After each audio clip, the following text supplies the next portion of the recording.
Hello, everybody. Welcome back. I am Cass with College of Lore. I am the Penitent with College of Lore. No way. I feel like people have mostly picked up on it by now. But if you're new to our channel, hi, welcome. We're Cass and the Penitent. Eventually there will be other people on this channel who will say their names. Someday. So you know who's Someday talking soon. to you.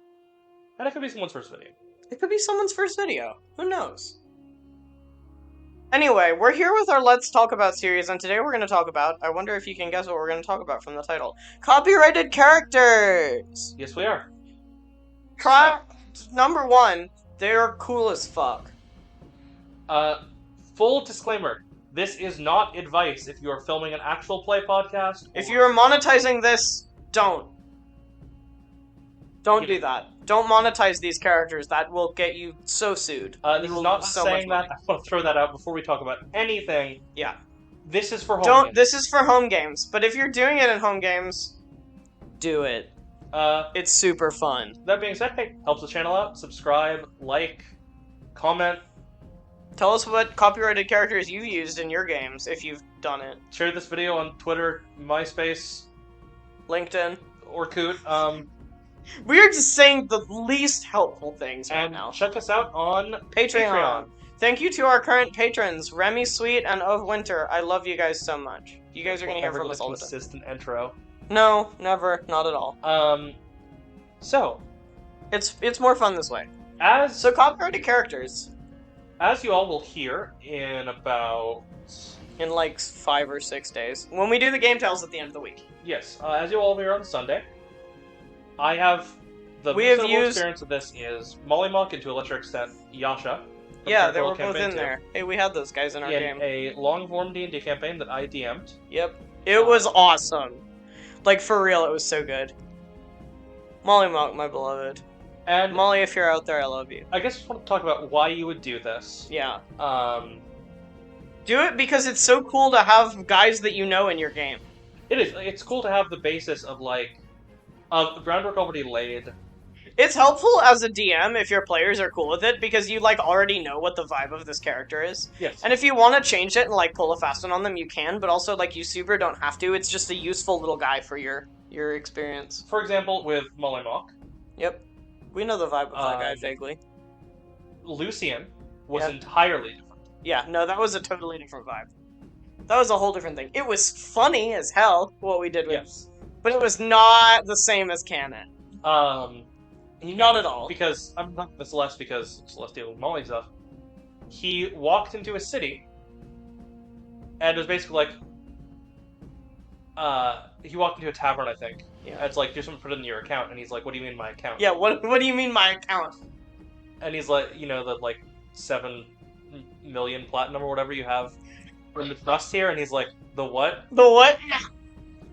He finds out he has like an airship with a casino on it. Airship, like an inbuilt casino. Basically, the vibe that we went with in the game was like, so what if this guy that he was before he was Molly is just really fucking rich? Like, loaded to hell with money.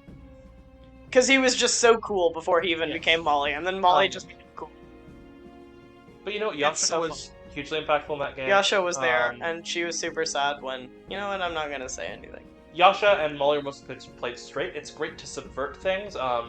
Drizzt is someone who I've taken from canon before and kind of subverted how that Drizzt was also in that one. Yes. So they got to meet, which was super funny. They met, right? Yes. They met at some point? Yes. Yeah, I don't remember.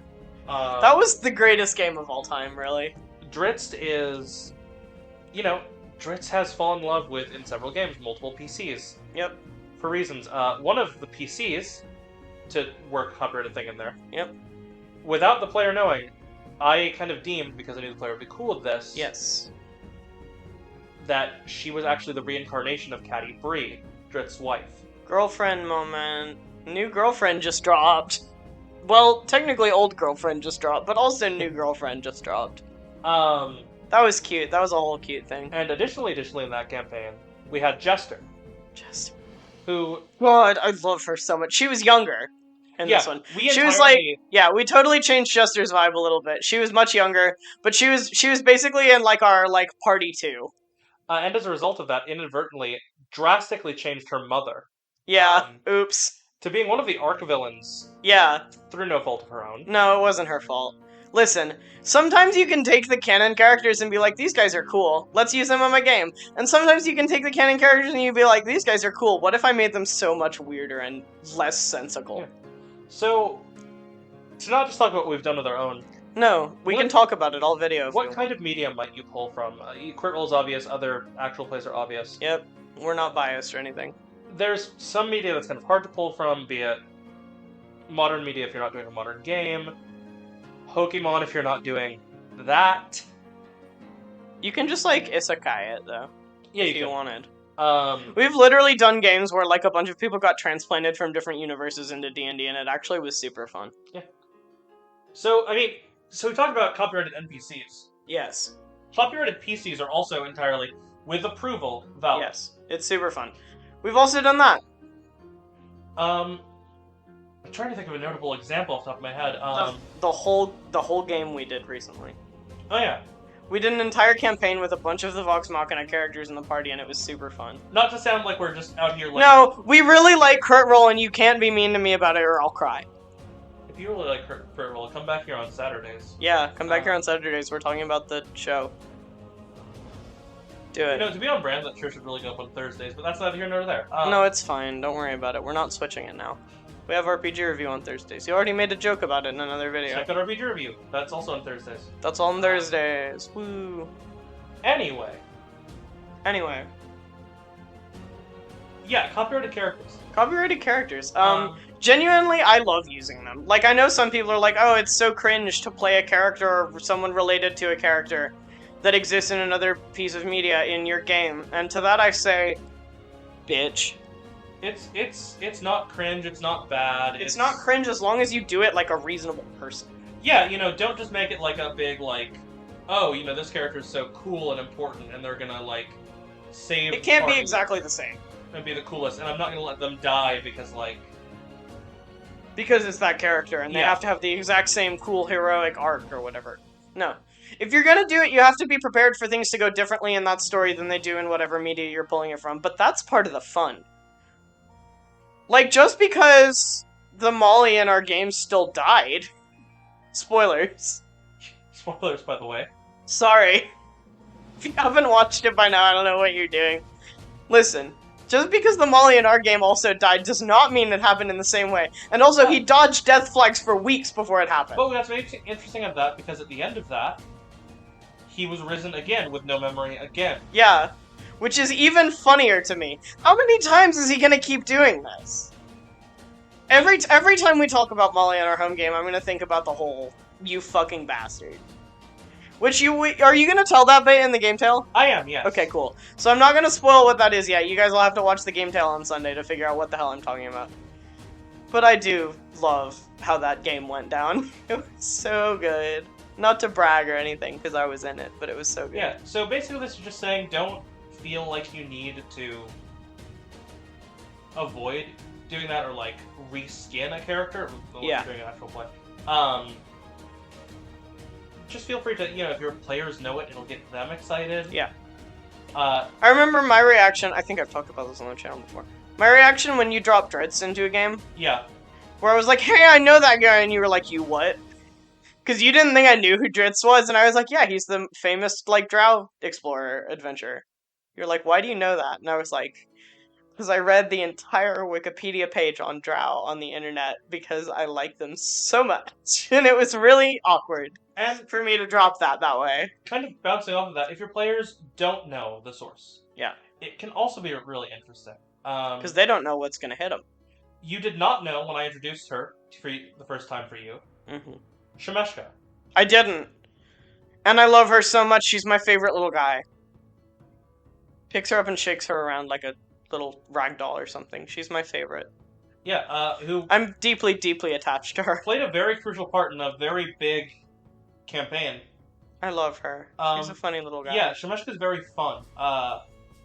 You can have even more fun and more freedom to explore with your players who don't know The vibes. You know kind of how you can repurpose puzzles or even plot lines or even like the wholesale story from a video game Yeah? into something of your players? Yeah, why did you say it like that?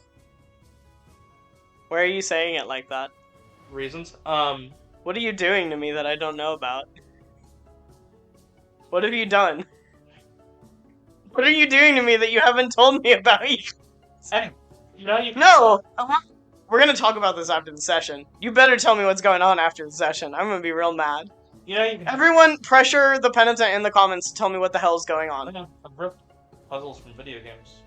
No, but you said it like the whole game. Oh, right. That's what I was asking. There was one time where I just ran you through a solo player RPG translated into... Oh, right. Yeah, Yeah. I remember that one. Never mind, I thought this was something new and exciting. You deceived me. Anyway, copyrighted characters. Yeah, woo. So, Gotta love them. man, I can't believe originally, when we used to do a full, 40-minute to an hour podcast, Yep. which we might do if it's episode in the future, but right now we're just kind of...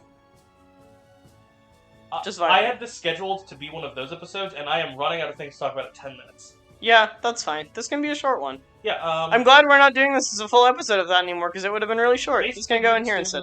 As a public service announcement, Just do it. Just put them in your game. If you want them in your game and your players want them in your game, just put them in your damn game.